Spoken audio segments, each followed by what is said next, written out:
Muy buenas y bienvenidos a Al Tanto, la tertulia semanal de The Objective, una semana en la que hay un protagonista indiscutible, el ya exdao de la Policía Nacional, José Ángel González Jiménez. Tanto Enrique Recio como Ketty Garat nos van a contar más detalles, como por ejemplo que el DAO de la policía maniobró para mandar a la víctima a un destino dorado en el extranjero, o que un comisario cercano a Zapatero, a José Luis Rodríguez Zapatero, protegió a José Ángel González tras un altercado en un prostíbulo.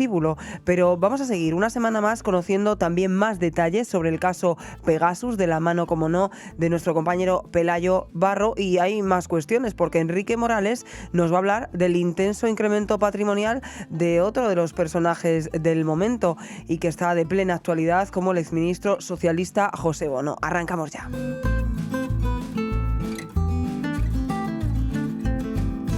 Enrique Recio, ¿qué tal? Muy buenas. ¿Qué tal, Rocío? Pues vamos a hablar esta semana, evidentemente, del protagonista indiscutible, el exdao ya, ¿no? Después de esa presunta agresión sexual, esa denuncia, esa situación cada vez más complicada, también la contaremos después, para el ministro grande Marlaska, pero es que seguimos conociendo detalles que perfilan, ¿no?, la figura de esta persona, como pues es lo que cuentas esta semana en The Objective, Enrique, que es que precisamente el lado de la policía habría maniobrado para mandar a la víctima de esa presunta agresión sexual con violencia a un destino en el extranjero. Sí, así es. Bueno, la querella ya un poco avanza esto, ¿no? Porque lo que cuenta la querella, lo decimos para quienes escuchan, es que en momentos posteriores a la presunta agresión sexual que se produce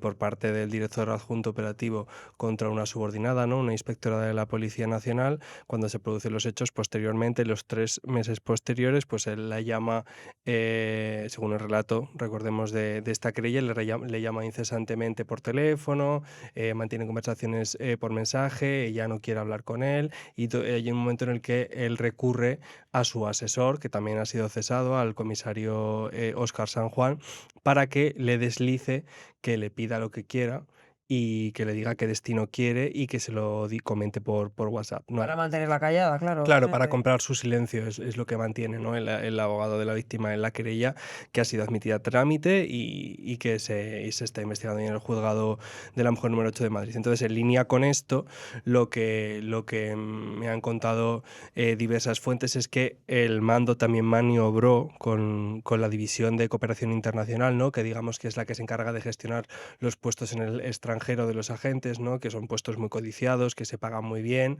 Entonces maniobró al margen de todo esto para, por si se diese el caso, tener una plaza ya para esta inspectora, ¿no?, para poderle pagar y quitársela un poco, digamos, de en medio y convencerla para que no denunciase los hechos. Mandarla lejos a un retiro dorado, que no hable, no moleste, Mm. y bien pagada para intentar comprar su silencio. Claro, la situación de esa mujer es complicada, tanto que precisamente has contado, Enrique, que Interior ha puesto protección a esta inspectora, pero claro, llama la Sí. atención que sea ahora.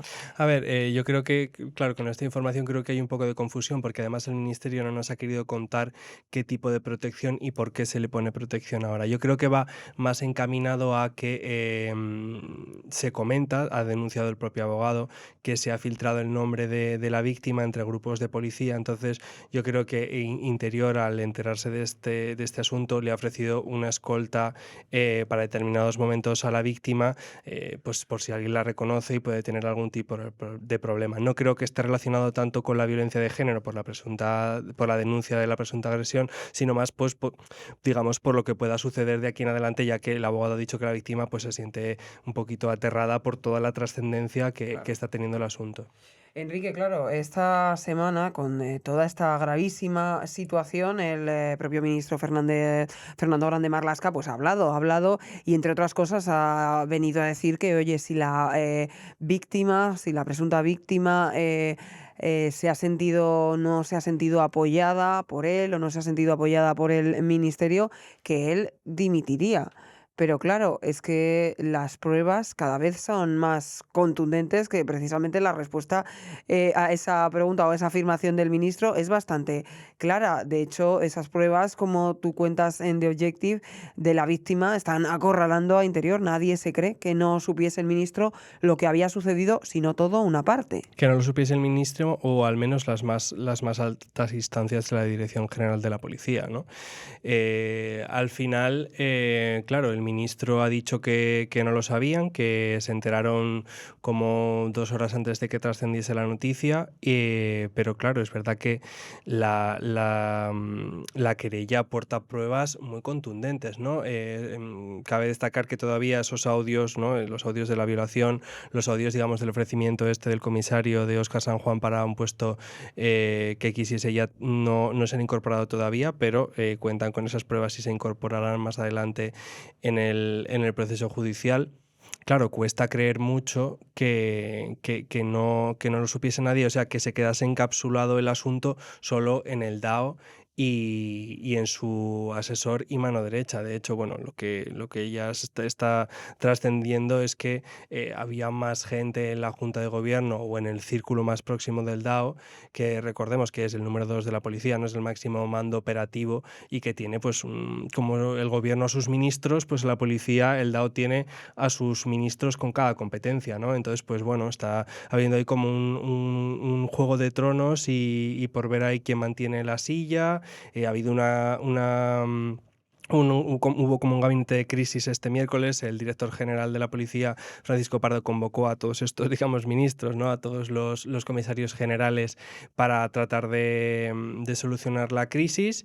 Yo creo, bajo mi punto de vista, creo que es la mayor crisis a la que se enfrenta la policía en lo que lleva el PSOE en el gobierno. Y claro, es una cuestión muy compleja. Se ha abierto una investigación interna, el Interior ha abierto una investigación interna para ver quién sabía y quién no sabía todo este asunto, o al menos quién lo encubrió. Y bueno, ahora hay que ver quién es el elegido para sustituir a José Ángel González. De momento lo hace Gemma Barroso, que era como la número 3 de la policía. Y está ahí, bueno, pues esa lucha interna, ¿no? Que se ha agravado pues, con el hecho de que Interior ha encapsulado, digamos, el conocimiento de este escándalo en la cúpula de la policía. Entonces veremos cómo acaba esto. Enrique, lo que queda claro es que toda esta situación pues inyecta una tensión, entiendo, en todo lo que es el organigrama policial, que va a durar mucho tiempo y que supongo que tus fuentes te dicen que esa tensión es palpable, entiendo. Ya han convocado algunos sindicatos protestas para la semana próxima en el ministerio, ¿no? Porque piden la dimisión del ministerio, también del director de la policía. Y volviendo antes, perdona, Rocío, que no te he comentado al hecho de que Marlaska había dicho que dimitiría si la víctima no se había sentido protegida. El abogado ha dicho que no se ha puesto en contacto con ella y bueno, creo que es un hecho bastante... no sé, que denota ya lo que ocurría un poco, que la denuncia se haya llevado o se haya tramitado por la vía judicial y no primero por la policía, ¿no? Es cierto que, bueno, al final estás denunciando al máximo mando uniformado de la policía y crees que, bueno, pues puede haber ahí algún tipo de intromisión, ¿no? Entonces, pues también es cierto que se intenta proteger ahí a la víctima. Y bueno, es cierto también que la víctima recurrió a la Asociación General de Recursos Humanos para pedir la baja y un equipo psicosocial le ayudó y bueno, pues lo que me comentan las fuentes es que ella expuso su problema, pero claro, bueno, esos informes son confidenciales. Pero bueno, lo que nadie duda es que esto no era ajeno, al menos en la cúpula de la policía. O sea, ya en el Ministerio del Interior, pues bueno, es lo que mantiene, ¿no? Que se enteraron a las 6 de la tarde, que les pilló completamente de imprevisto, pero de verdad, a mí me cuesta dudar mucho, incluso me parece aún más grave que no se Claro, es conozca, que porque al final es... gravísimo, entonces, que no te estés enterando de lo que ocurre, que claro. no hablamos de, que también sería muy grave, pero no hablamos de dos policías cualquiera, ¿no? Hablamos de todo un DAO, que una situación complicada, una denuncia, unos comportamientos absolutamente inadecuados y al final tu diligencia como ministro, si no te has enterado de nada, yo pues estoy contigo, no sé ¿qué es peor? Ujú. Que te hayas enterado, lo sepas y no hayas actuado, o que no te estés enterando de nada, porque entonces, ¿de cuántas más cosas puedes no estarte enterando como Efectivamente, ministro? denota que pues están pasando muchas cosas sin que el ministro lo sepa, ¿no? No, desde luego a mí me parece un escándalo de tal envergadura que, en fin, debería haber alguna depuración de responsabilidades más. Es cierto que, bueno, la investigación interna está abierta, la investigación judicial también, y bueno, me da a mí que en la investigación judicial van a desfilar muchísimos mandos de la policía, muchísimos altos mandos de la policía, y eso va a hacer mucho daño a la institución. Hablamos y ya por último, Enrique, tú que conoces al dedillo la institución y la información, llevas cubriendo mucho tiempo la información al respecto, claro, hablamos siempre lo comentamos aquí, es un organismo muy politizado. Estamos además, podría ser en un final de legislatura, bueno, pues queda un año. Si todo sigue por el cauce normal, habría elecciones el año que viene. Claro, todo esto mete más presión y tensión al Claro, cuerpo, y entiendo que las peleas ahora entre unos y otros van a claro. ser importantes. Eso digamos que es un poco como a dos velocidades, ¿no? Porque ahora quien se ha dado es un caramelo envenenado, porque claro, todo el mundo presupone que en 2027 puede haber posiblemente un cambio de gobierno, y normalmente cuando llega un nuevo ministro del Interior y nombra un nuevo director de la policía, ese director de la policía barre automáticamente toda la cúpula, o sea, esa junta de gobierno de la policía. Entonces, pues bueno, yo si fuese el ministro elegiría a un perfil que esté próximo a la jubilación, que tenga, pues eso, que cumpla con las características esenciales y tal, pero bueno, al parecer la cosa está entre dos, entre el que es ahora, digamos, como el número 4, porque la que ha asumido las funciones ahora, la DAO que ha asumido las funciones, al parecer ya está descartada, también se ha descartado otros nombres, y bueno, está entre dos perfiles, que es Javier Nogueroles y creo que es el comisario general de logística, y está al parecer entre ellos. Bueno, esto es lo que comentan los mandos, luego pueden ocurrir otras cosas, pero sí que es cierto que hay algunos mandos que están ahí pues viendo cómo se posicionan, porque claro, de cara a un gobierno de ideología completamente distinta, pues tienen que jugar también sus cartas de, bueno, pues mejor quedarme al margen en este caso, o si me dicen que, claro, entonces ahí está ahí viendo, y ya te digo, y luego en paralelo la lucha de tronos que hay ahora en este momento por quedarse donde está, porque claro, el escándalo del encubrimiento sobre este asunto es una mancha de aceite que los mandos no saben hasta dónde puede escalar, ¿sabes? Porque detrás de esto puede haber muchas otras cosas. Como hemos contado, había maniobrado y había pedido ayuda a Cooperación Internacional para buscar una plaza bien remunerada para esta chica. Pero es que lo que cuentan es que debía de ser una práctica bastante habitual, o sea, de colocar ahí a policías con las que había tenido relaciones previamente. Entonces, bueno, es una cosa, ya te digo, que es una bomba que puede estallar y salpicar a mucha Y gente. que puede ser, pues eso, como en tantas cosas que les estamos contando, pues solo el inicio y a lo mejor la punta del iceberg. Mm. Enrique, como siempre, compañero, enhorabuena por Gracias, toda tu Rocío. información y tus claves, y muchas gracias. Gracias.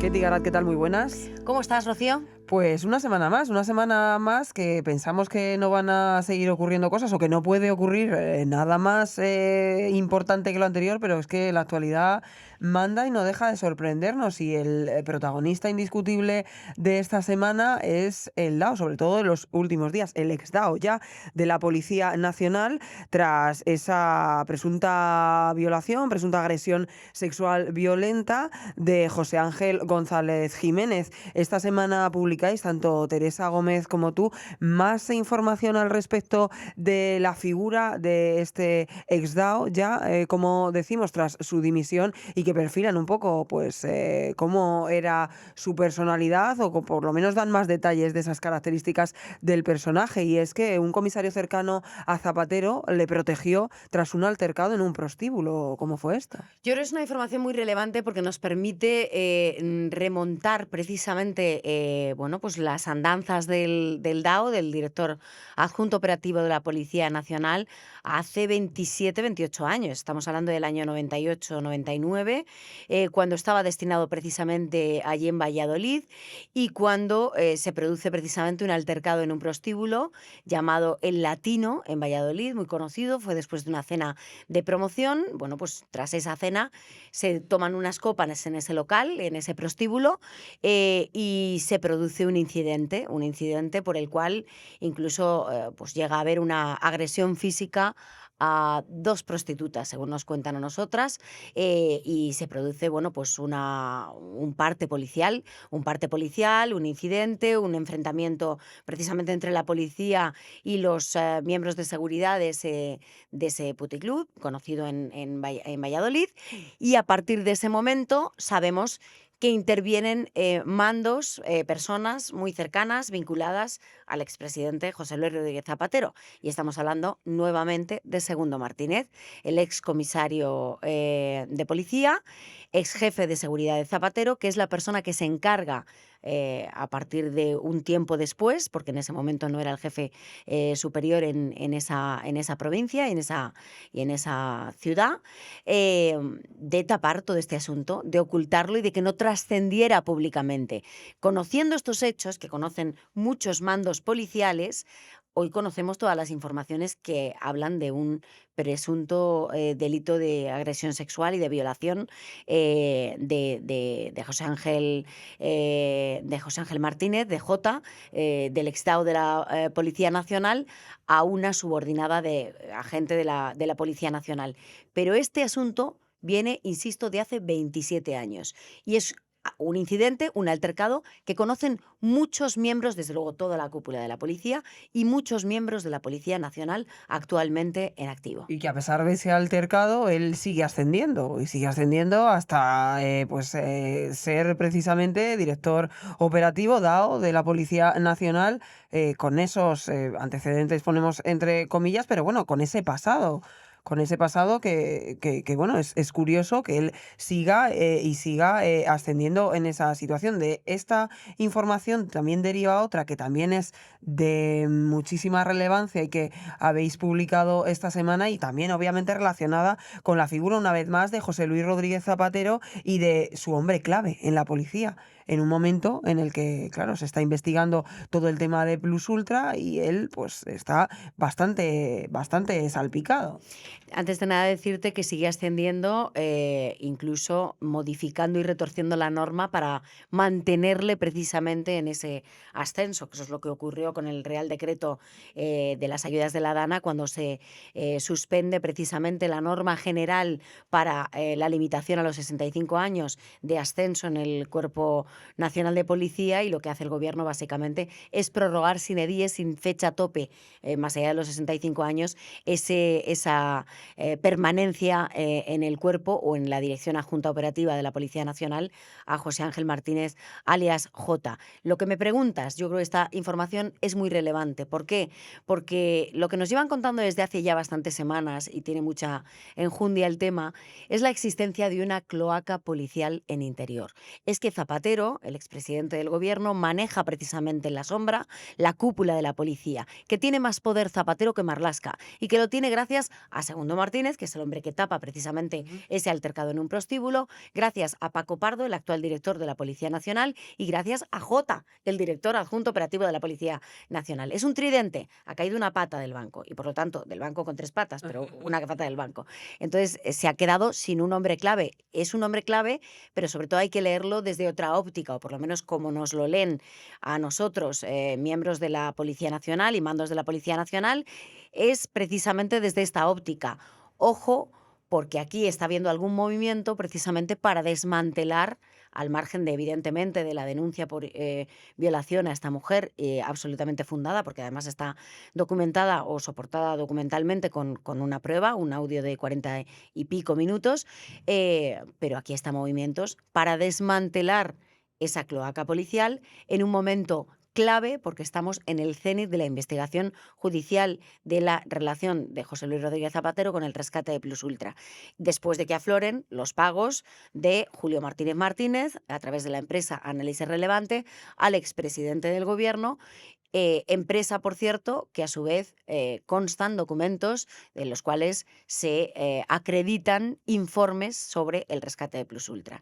Y yo creo esto, pues como nos cuenta a nosotros la información, las fuentes que hemos consultado, es de extrema relevancia porque parece ser que al margen de la veracidad de los hechos que se están investigando, aquí hay una operación que básicamente persigue acabar con esa cloaca policial y limitar los intentos que ha tenido el expresidente del gobierno a través de Segundo Martínez, de Jota y de Paco Pardo, de neutralizar la investigación de Plus Ultra, de cortocircuitarla y de cortarle el paso a la Unidad Central Operativa de la Guardia Civil para controlar la investigación en el ámbito de la UDEF y de la propia Policía Que Nacional. precisamente esto es algo que tú ya avanzaste hace unas semanas. La explosión La controlada. explosión controlada, y que ahora, pues bueno, es que todas estas informaciones, pues vamos sumando, vamos cerrando un poco el puzzle. Son muchos los que han estado después de nosotras, Teresa Gómez y yo, hablando de esa explosión controlada en muchos medios de comunicación. Efectivamente, aquí en The Objective fuimos los primeros que contamos algo que estaba latente, desde luego, en la Policía Nacional y en la Guardia Civil. En los dos cuerpos no es exclusivo de la Guardia Civil, es decir, no es un pique entre cuerpos, que pudiera haber un cierto celo porque se reactive la unidad de élite de la UDEF para menoscabar o para limitar el peso de la UCO. No, esta información la adelantamos aquí y ahora, bueno, pues veremos a ver qué, o seguramente veamos cómo se van sumando precisamente a esta lectura, la lectura importante que yo creo que va a tener repercusión y que va a tener recorrido en las próximas semanas. Que Zapatero pierda en estos momentos a la figura de Jota, con quien despachaba de manera habitual, junto a Paco Pardo y Segundo Martínez, en comidas, en reuniones habituales entre amigos, que lo son, yo creo que es muy relevante y seguramente haga que pierda pie, como se suele decir coloquialmente, en una investigación que nos va a deparar sorpresas y que va a acelerarse en el tiempo, seguramente de aquí a las próximas semanas, en el mes de marzo. Pues ya por último, ¿qué te queda saber de esas fuentes que me consta que tenéis pues cercanas o conocedoras de la situación anímica de Zapatero? ¿Cómo está viviendo él toda esta circunstancia y que precisamente se haya quedado en este momento tan crucial sin un hombre tan importante? Lo que nos dicen es que Zapatero está nervioso, ha pasado por fases anímicas, creo que fue Teresa Gómez quien publicó hace ya varios meses los nervios del expresidente del gobierno, luego pasamos a un estado diferente, precisamente por la operación por parte de la UDEF, cierta tranquilidad, cierta satisfacción por ver que se controlaba o que se podía, sí, manejar de cierto modo o en cierto modo esta investigación. Ahora lo que nos dicen es que efectivamente hay muchos nervios porque sabe que los hechos se van a precipitar en las próximas semanas. Como digo, queda por levantarse el secreto de sumario, queda por saber realmente cuál era el papel de Julio Martínez Martínez, de su presunto testaferro en toda esta trama relacionada con el rescate de la aerolínea Plus Ultra por parte del gobierno, por parte de la SEPI. Creo que eso es bastante inminente. Estamos a mediados de casi finales de febrero. Yo creo que de aquí a 15 días, 3 semanas, podemos ver novedades interesantes que pueda permitir que afloren esas circunstancias secretas en la investigación judicial, y esto es lo que tiene en estos momentos en vilo al expresidente del gobierno, José Luis Rodríguez Zapatero. Pues Ketty, compañera, como siempre, enhorabuena. Luego esa enhorabuena extensible a Teresa y os seguimos leyendo. Gracias. Encantada, Rocío. Gracias.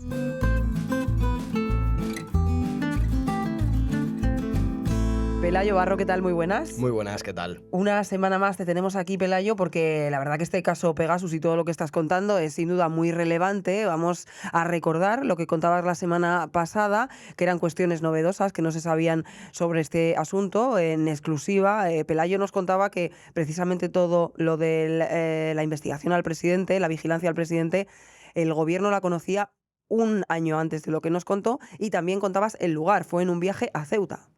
Sí, cumplimos ahora, bueno, pues una semana de entregas de este serial sobre Pegasus. Y bueno, por recapitular un poco lo que hemos contado hasta ahora, la última vez que nos vimos aquí en este podcast. Sí, porque nos vemos, señor, todos los días en la redacción, pero así que te llamamos al podcast a orden para que nos des cumplida cuenta de lo que has contado, pues hablábamos de eso, ¿no? Eso es. Entonces, lo que habíamos contado hasta este momento es, pues bueno, pues que el gobierno supo un año antes que había sido espiado con Pegasus, es decir, no fue aquel día en el que Félix Bolaño salió en 2 de mayo del 2022 a decir pues con cara compungida que el gobierno había sido víctima de Pegasus, ¿no? Concretamente el presidente del gobierno, al que se le habían extraído nada más y nada menos que 2,6 gigas de información de su teléfono iPhone. No se puede decir marcas, pero en este caso es muy importante en la cuestión de la investigación porque es muy importante el dispositivo en sí. Bueno, lo que contábamos también es que precisamente la infección de Pegasus se produce exactamente, y la inteligencia española ya lo tiene perfectamente delimitado, se produce en un viaje a Ceuta que tiene fecha del 18 de mayo de 2021. Yo creo que los oyentes recuerdan que en aquellos momentos se estaba produciendo una gravísima avalancha de inmigración sobre la valla de Ceuta, ¿no? Era una avalancha que además estaba propiciada por Marruecos, ¿no? Se veían en aquellas imágenes que salían en la televisión cómo los gendarmes marroquíes abrían las puertas de las vallas y animaban a la gente a pasar, ¿no? Aquello fue, bueno, pues efectivamente una acción completamente coordinada por Marruecos. Pero en ese mismo momento Marruecos estaba haciendo otras cosas, como esto que venimos a relatar. Aprovechando el viaje y el sobrevuelo que hizo Fernando Grande Marlaska y Pedro Sánchez en Super Puma por la frontera de Ceuta, bueno, pues relatábamos cómo con el uso de unos dispositivos que se llama IMSI Catcher, que tiene la inteligencia marroquí, consiguieron, digamos, aislar la señal del móvil de Pedro Sánchez, y con un proceso bastante complejo técnicamente, que tampoco vamos a entrar a describir, pues bueno, consiguieron plantar esa semilla de Pegasus, que fue la que posteriormente, 24 horas más tarde, activarían y bueno, pues extraerían esa cantidad de información del teléfono de Pedro Sánchez. Eso es lo que habíamos contado hasta este momento. Y claro, a partir de ese momento, claro, hay un giro, lo saben ustedes, hay un giro absoluto, y lo recuerdas esta semana, de la posición de Sánchez y por tanto de España como país sobre el Sáhara y sobre Marruecos. Esto ocurre además tras enviar emisarios a Marruecos precisamente por Pegasus. Sí, bueno, en estas entregas lo que recopilamos son bueno, la frenética actividad que hubo durante 8 meses. A raíz de ese momento, Efectivamente, desde ese momento, desde ese mediados de mayo de 2021, cuando se produce la infección y el pinchazo, digamos, a mí me han dicho varias veces que no use la palabra pinchazo, que técnicamente está muy mal, pero creo que gráficamente la gente lo entiende bastante bien. No son un pinchazo, es una infección, es una exfiltración, esa es la palabra, exfiltración de datos, ¿no?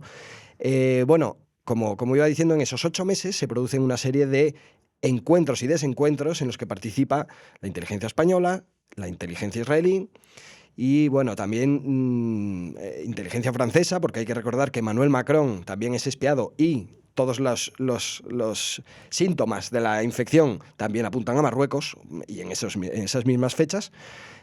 Bueno, pues en esos meses de 2021 se producen multitud de vuelos de una serie de aviones, de 3 aviones en concreto, que nosotros damos exactamente la matrícula y las rutas de esos vuelos, vinculados muy estrechamente con la inteligencia israelí y con diversas empresas de la inteligencia israelí, como es el caso de NSO Group, que pese a ser una empresa privada, hay que recordar que bueno, pues está fundada por exagentes del Mossad, cualquiera de sus ventas tiene que ser aprobada por el Ministerio de Defensa israelí, es decir, es una empresa privada, pero la huella israelí, del gobierno israelí en ella es potente, ¿no? Bueno, pues como decía, NSO Group, Intelexa, una serie de empresas, sus jets privados que usan habitualmente, empiezan a visitar Málaga, empiezan a volar de Málaga a Madrid, de Madrid a París, de París se van a Marrakech, vuelven a Málaga, vuelven a Tel Aviv, y así, ¿no? Durante estos 8 meses en los que se producen las negociaciones y las pesquisas de la inteligencia española por intentar saber qué es lo que se ha llevado Marruecos del móvil de Pedro Sánchez. Claro, al parecer Marruecos descuelga los teléfonos, ¿no? Es bastante gráfica esa expresión. Marruecos deja de contestar a la inteligencia española en el momento en el que se sabe acusada, ¿no? Y da la impresión de que lo hace a propósito para que... O sea, esto es una especie de casus belli, una declaración de guerra, el tema de la entrada de Brahim Ghali, el jefe del Frente Polisario en España, que es lo que provoca todo esto. Marruecos lo ve como un casus belli Y así se lo hace saber al gobierno de Pedro Sánchez, precisamente dejando esta muestra tan clara del espionaje de Pegasus, ¿no? Claro, esto también es un gran escándalo para el gobierno, porque al final es demostrar que los dispositivos del presidente del gobierno, nada más y nada menos, la persona que toma las decisiones en última instancia y que en ese asalto a Ceuta fue clave, porque fue, por ejemplo, quien decidió desplegar el ejército en la frontera con Ceuta, bueno, pues esas decisiones y la cadena de comunicaciones que rodean a Pedro Sánchez está completamente vulnerada. Son vulnerables. Son vulnerables y fácilmente atacables. Eso es. Entonces, bueno, pues se decide echar una palada de tierra sobre todo este asunto, se esconde y, como contamos, bueno, pues se llega a un armisticio, digamos, a un entendimiento, a sentar las bases de un acuerdo, y se produce ese entendimiento, como contamos, en 2 cumbres secretas hasta ahora, que se producen en Málaga y en Marrakech. Estamos hablando de enero de 2022. Es una fecha muy importante y muy significativa, porque, como recordarán nuestros oyentes, 2 meses después se produce el famoso giro de Pedro Sánchez en su Sáhara. Exactamente, en la posición española sobre el Sáhara, que llevaba décadas de consenso político. Era una cosa en la que los políticos no peleaban sobre ella, no estaba sobre la mesa. Se produce un cambio, además, lo recordábamos la semana pasada, sin contar con su propio gobierno, sus propios diputados, sin contar, por supuesto, con la oposición, sin contar con el Parlamento. No se contó. Una vez que ya se tenía la decisión, se comunicó de aquella manera, pero no se tomó una posición común, que era lo que siempre se había hecho hasta ahora desde el lado de la oposición y el partido gobernante, en una cuestión tan clave y tan tradicional para España como es el tema del Sáhara. Es que no es solo que no hubiera debate, es que el anuncio de este giro diplomático tan sensible, ¿no?, digamos, para un país, lo realiza Marruecos. Es decir, Marruecos anuncia que ha recibido una carta, el rey Mohamed VI ha recibido una carta de Pedro Sánchez en el que le dice, efectivamente, tu plan para el Sáhara es el correcto, es decir, el Sáhara para ti. Esto es una cuestión que no lo sabe ni pilla por sorpresa hasta los miembros del Consejo de Ministros. Los miembros del Consejo de Ministros llegan a pensar que esto es un bulo. El ala de Podemos llega a pensar que es un bulo, que no puede ser verdad. Esto que está... La comunicación que había entre el gobierno. Claro, efectivamente, en algo además tan sensible como el tema sensible para Podemos, políticamente, como es el apoyo a la causa saharaui, ¿no? El pueblo saharaui era una de sus banderas. Hasta ese momento, la causa saharaui era equiparable para ellos a la bandera de Palestina, como la vemos ahora. Entonces, podemos ver cómo se han olvidado, han abandonado completamente la causa palestina, saharaui, no le importa a nadie. Sin embargo, bueno, pues entonces, bueno, es muy llamativo, ¿no? Nosotros en la investigación, evidentemente, no hemos podido probar que esa paz que firman en enero en 2022 entre España y Marruecos, no hemos podido probar que ahí en esos acuerdos se introduzca la cuestión de la cesión sobre el Sáhara. Pero, a buen entendedor, creo que, bueno, las fechas son bastante elocuentes, ¿no? Cuadra todo, Pelayo. Y ya por último, claro, pues hablábamos de esa vulnerabilidad del teléfono del presidente del gobierno, de varios de sus ministros. Claro, esa vulnerabilidad y esta infección de Pegasus pues desató la absoluta paranoia, ¿no?, dentro de Moncloa durante todos esos meses, una paranoia que no sé si sigue instalada o ya se ha suavizado.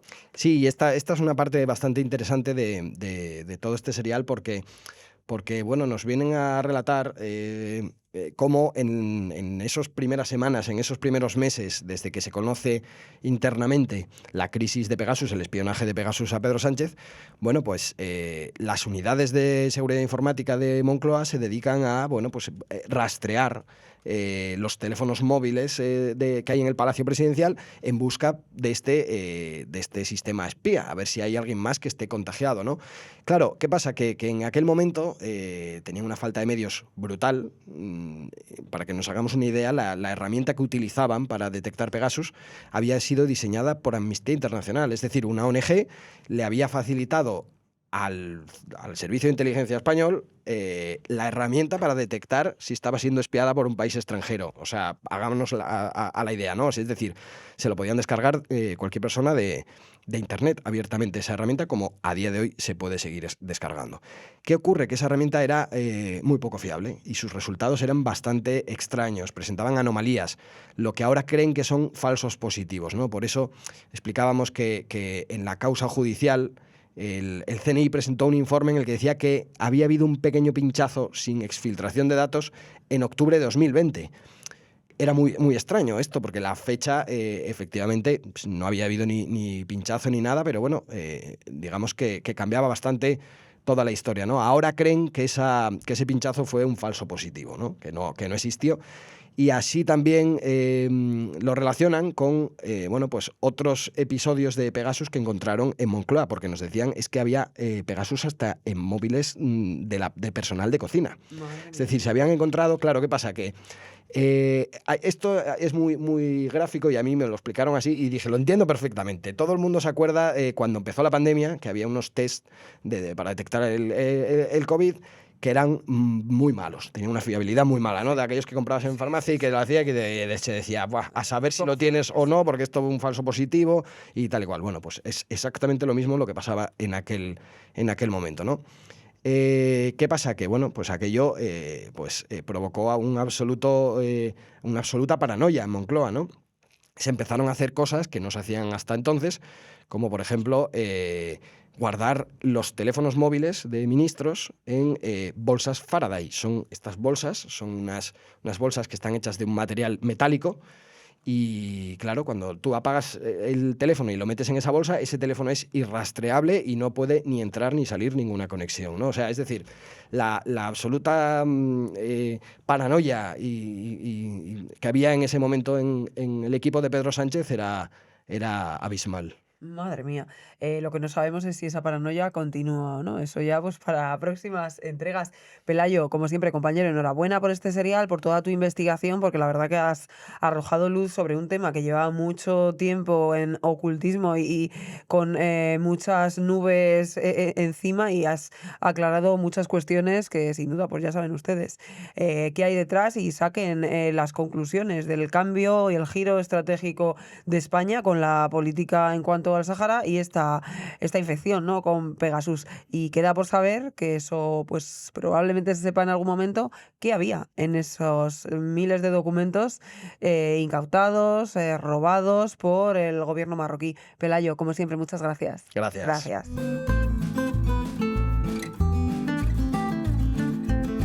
Enrique Morales, ¿qué tal? Muy buenas. Muy buenas, Rocío. Pues muchas gracias por estar aquí. Vamos a seguir hablando de Dominicana. Siempre que te traemos, o casi siempre, es para hablar de Dominicana, pero es que le gusta mucho a los socialistas y a los exdirigentes socialistas que han sido cargos representativos en gobiernos de este país. Vamos a hablar ahora, ya saben, de máxima actualidad. Lo hemos publicado aquí en The Objective durante estos últimos días, de José Bono, del patrimonio del exministro. Triplicó el valor tras su desembarco empresarial precisamente en Dominicana. Además, comparte sede con otra de las personalidades, bueno, pues de los personajes de esta semana, del momento, con Juan Segovia. Pero vamos por parte, Enrique, vamos, si quieres, en primer lugar, a contar pues eso que has escrito esta semana en The Objective, ese incremento brutal de patrimonio del exministro socialista. Sí, así es. José Bono, posee varias sociedades, algunas en España, otras en Dominicana, ¿no? Nos hemos fijado en una que, digamos, es su patrimonial, que se llama Joasa 2012, que la fundó justo cuando abandonó todos los cargos de gobierno, en 2012. Y en esta patrimonial, pues bueno, ha ido acumulando dinero y hemos visto que desde 2021, que es cuando empiezan a surgir los negocios en Dominicana, sus asesoramientos al presidente Abinader, pues se ha incrementado, más que triplicado. Es decir, ha pasado de 280.000 euros a más de 1 millón. Todo a raíz del 2021. Sí, bueno, nos hemos fijado en Dominicana, ¿no? Pero José Bono tiene bastantes negocios, tanto aquí como tanto en España como fuera de España. El caso de Dominicana es muy relevante, ¿no? Porque, bueno, hemos contado en muchas ocasiones los viajes en Falcon, bueno, viajes fantasma, ¿no? Que no se sabe cómo llegaban allí ni para qué. Bueno, Dominicana es el centro de muchas trapas, de muchos asuntos. Bueno, lo vimos con el caso Coldo, lo hemos visto con Rubiales bueno, ahora pues eso, José Bono, el exministro de Defensa, el presidente del Congreso de los Diputados, presidente de Castilla-La Mancha, pues bueno, ha desembarcado ahí con mucho éxito. Muchos negocios del exministro, concretamente ¿en qué? En placas solares, un poco de todo, ¿no? A ver, nosotros hemos detectado una coincidencia muy importante. Cuando José Bono llegó a Dominicana, consiguiendo la nacionalidad, una cosa excepcional que le dio el presidente Luis Abinader, pues montó 4 empresas inmediatamente, ¿no? La sede elegida pues se ha convertido en un foco interesante porque allí no solo están las 4 empresas de Bono, también hay una empresa de Juan Segovia y hay otra empresa muy importante que está dirigida, administrada por un empresario valenciano. En este caso, un empresario de Forbes, es la primera fortuna de Valencia. Y esa empresa ha conseguido pues bastantes contratos allí en Dominicana. Y Enrique, hay otra coincidencia, hombre, otro de esos hombres, personas de la semana, ¿no? Ese nombre que más estamos escuchando estos últimos días, como es Juan Segovia, ya saben, es uno de los hombres del momento, el que fuera una de las figuras más relevantes del Partido Socialista en Madrid hace unos años, comparte precisamente sede de su empresa en Dominicana con José Bono. Así es una coincidencia bastante relevante, ¿no? Es decir, ellos son amigos, se conocen, los dos son socialistas, abandonaron la política y se dedicaron a las empresas, ¿no? Pero en el caso de Juan Segovia es todavía más relevante, ¿no? Porque participa con un 20% en Medcap Energy Caribe, que es una empresa que, como hemos dicho, está regentada por Dimas de Andrés, un importante empresario inmobiliario español que también ha elegido Dominicana para hacer negocios. Claro, muchos negocios y también lo habrán leído ustedes, has publicado junto a nuestro compañero Pelayo, como por ejemplo la aragonesa Forestalia, que recurrió precisamente a José Bono para conseguir lograr contratos del gobierno del PSOE. O sea, ya hablamos de otras cuestiones o lo que parece un inicio de algo. Claro, bueno, sorprendentemente, Bono se ha convertido en el principal conseguidor para empresarios, ¿no? Bueno, es cliente, lo ha reconocido, es cliente de Dimas de Andrés, allí en Dominicana, bueno, su papel es relevante para conseguir cosas.